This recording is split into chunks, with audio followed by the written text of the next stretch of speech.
Hi, Grandma. Good and bad to hear from you. Good that you're trying to seek a little bit more information about what's going on, but bad because I don't want to hear that you're sick. It's not something I look forward to hearing that you're sick. Um, but today I'm going to talk to you about a little bit more about cardiovascular disease.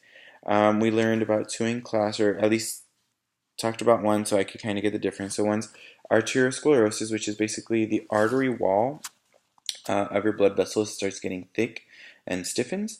The other one that we talked about in depth was atherosclerosis. So one has an I, one has an O.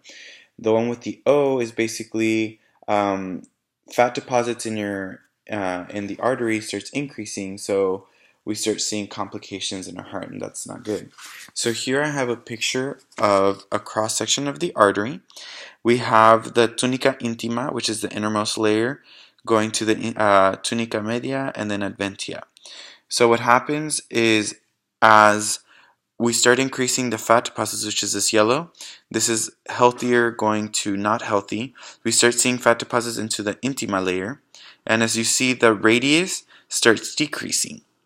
As the radius of the artery decreases, you're basically gonna start increasing blood pressure, which is not good. We don't want that. So there are six types of basically the severity in that, going from 1 to 6. So once we get to the 6, we have where basically I think it's the artery ruptures, and that's not good.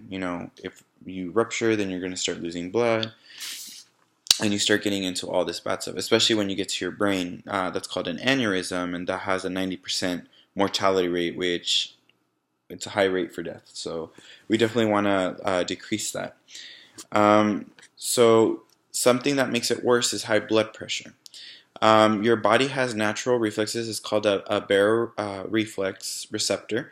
It's located a little bit above your heart, in special places. And basically, what it does is if your body detects high blood pressure, it'll find ways. It'll signal your heart. We need to lower our heart rate, lower our blood pressure.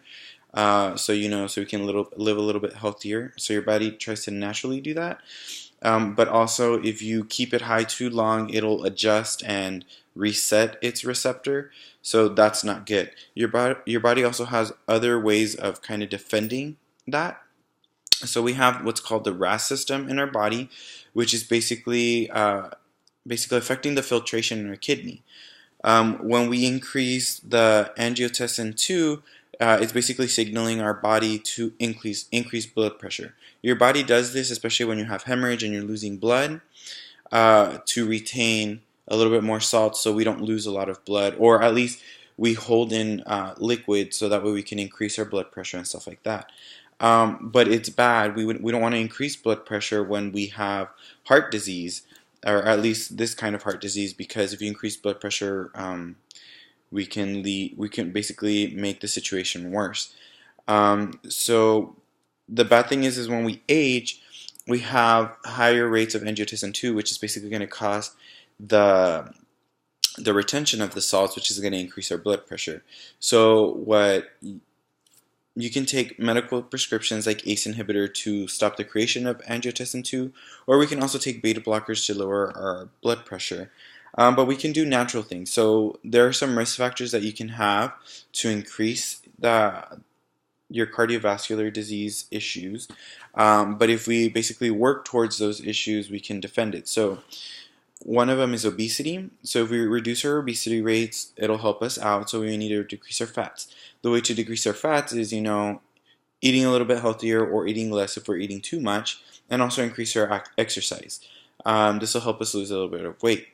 The other thing is diabetes. If we have diabetes, it's not helping the situation out. Age kind of is not a good thing. So as we get older, uh, that's a risk factor. I don't think we really can control age, so that's that. If we have high cholesterol, high what's called triglycerides, that's also not good. If you have low high density lipoprotein, that's also not good. So if you want to take omega-3 fatty acids, that'll help you out a lot. And Grandma, I know you like your cigarette every once in a while, but smoking is also not good. So we need to cut that out of your daily habits. Um, And I think that's all that I have right now from what we learned in class. So if you have any more questions, just let me know. I'll try to hopefully answer them as best as I can. But definitely we need to start working towards this disease. We want to see you live a long and healthy life. Hopefully you can see your other grandchildren, which are younger than me. So, yeah, that's all I have for you today, abuelita. I hope to hear from you again, and start taking care of yourself. We need you here longer. We need your age and wisdom. Bye, grandma.